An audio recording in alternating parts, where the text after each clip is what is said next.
জুলাইয়ের গণঅভ্যুত্থান পরবর্তী সময়ে দিক নির্দেশনাহীন জাতি তার শরণাপন্ন হয়েছিলেন। তার জানাজায় লাখো কোটি মানুষের উপস্থিতি জানান দেয় তিনি কার্যত বাংলাদেশের অভিভাবক হিসেবে এই পৃথিবী থেকে বিদায় নিয়েছিলেন। বেগম খালেদা জিয়া সম্পর্কে আলোচনা অনুষ্ঠিত হবে। এখন আমি মাননীয় সদস্য জনাব অনিন্দ্য ইসলাম অমিত 87 যশোর 3 মাননীয় প্রতিমন্ত্রী বিদ্যুৎ জ্বালানি ও খনিজ সম্পদ মন্ত্রণালয়কে বক্তব্য রাখার জন্য আহ্বান করছি। মাননীয় স্পিকার, আপনার মাধ্যমে মহান জাতীয় সংসদে উপস্থিত মাননীয় সংসদ নেতা, মাননীয় বিরোধী দলীয় নেতা এবং সকল সম্মানিত সদস্যকে সালাম এবং শুভেচ্ছা জানাচ্ছি। আসসালামু আলাইকুম রহমতুল্লাহ। দেশনেত্রী বেগম খালেদা জিয়া বাংলাদেশের গণতন্ত্রের প্রতীক, যিনি অত্যন্ত মাঝ বয়সে তার স্বামী হারিয়ে তার 2 নাবালক সন্তানকে মানুষ করবার দায়িত্ব ছেড়ে সারা বাংলাদেশের গণতন্ত্রকামী মানুষের জন্য গণতন্ত্র ফিরিয়ে আনবার জন্য রাজপথে নেমে এসেছিলেন। আমার মতো স্বাধীনতা উত্তর প্রজন্মের আমাদের অনেকেরই তাকে দেখে বড় হবার সুযোগ হয়েছিল। তার লড়াই, তার সংগ্রাম, তার আত্মত্যাগ এই প্রত্যক্ষ করেই আমরা বড় হয়েছি এবং দেশের প্রতি, জনগণের প্রতি দায়বদ্ধতা শিক্ষা গ্রহণ করেছি। বিগত 90 দশকের স্বৈরাচার বিরোধী আন্দোলনে তার লড়াই, তার আত্মত্যাগের মাধ্যমে আমরা স্বৈরাচারী এরশাদকে হটিয়ে গণতন্ত্র ফিরিয়ে এনেছিলাম।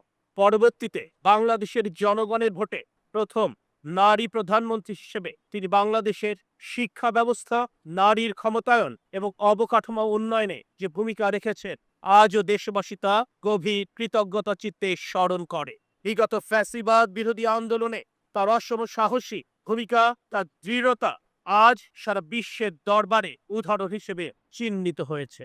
তিনি নিজের সন্তান, নিজের পরিবার এবং নিজের শরীরের কথা চিন্তা না করে সমগ্র দেশবাসীর গণতান্ত্রিক অধিকার ফিরিয়ে আনবার লড়াই করতে গিয়ে তিনি কার্যত আত্মত্যাগ করেছেন। আজ এই মহান জাতীয় সংসদে দাঁড়িয়ে সেই বিদুষী নারীর রুহের মাগফিরাত কামনা করছি।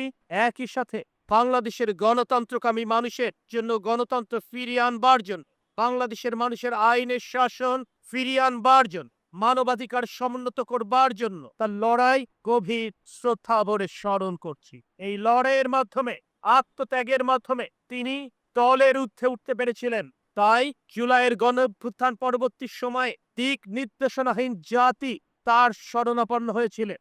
তার জানাজায় লাখো কোটি মানুষের উপস্থিতি জানান দেয় তিনি কার্যত বাংলাদেশের অভিভাবক হিসেবে এই পৃথিবী থেকে বিদায় নিয়েছিলেন।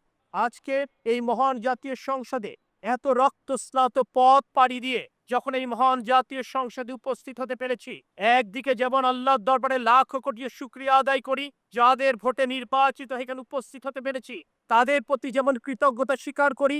খুন, গুম, বিচার বহির্ভূত হত্যাকাণ্ড, শারীরিক মানসিক নির্যাতনের পথ হবে আজ গণতন্ত্র পুনরুদ্ধারের এই ক্ষণে আজ একদিকে যেমন তাদের প্রতি কৃতজ্ঞতা স্মরণ করি, একইভাবে আমাদের মা দেশনেত্রী বেগম খালেদা জিয়ার অবদানও কৃতজ্ঞ চিত্তে স্মরণ করি। তার রুহের মাগফিরাত কামনা করি। তার দেখানো পথে বাংলাদেশের স্বার্থ রক্ষার্থে আমরা আমৃত্যু অবিচল থাকব। এই কথা বলে আমি আমার বক্তব্য শেষ করছি। মাননীয় স্পিকার, আমাকে কথা বলবার সুযোগ দেবার জন্য আপনার প্রতি কৃতজ্ঞতা প্রকাশ করছি। একই সাথে মাননীয় সংসদ নেতা এবং মাননীয় সদস্যবৃন্দের প্রতি কৃতজ্ঞতা প্রকাশ করে আমার নির্বাচনী এলাকা 87 যশোর 3-এর জনগণ আমাকে এখানে আসবার সুযোগ করে দিয়ে তাদের পক্ষে কথা বলবার সুযোগ করে দেবার জন্য তাদের প্রতি কৃতজ্ঞতা প্রকাশ করে আমি আমার বক্তব্য শেষ করছি। আল্লাহ হাফেজ। বাংলাদেশ জিন্দাবাদ। ধন্যবাদ মাননীয় সদস্য অনিন্দ্য ইসলাম অমিত।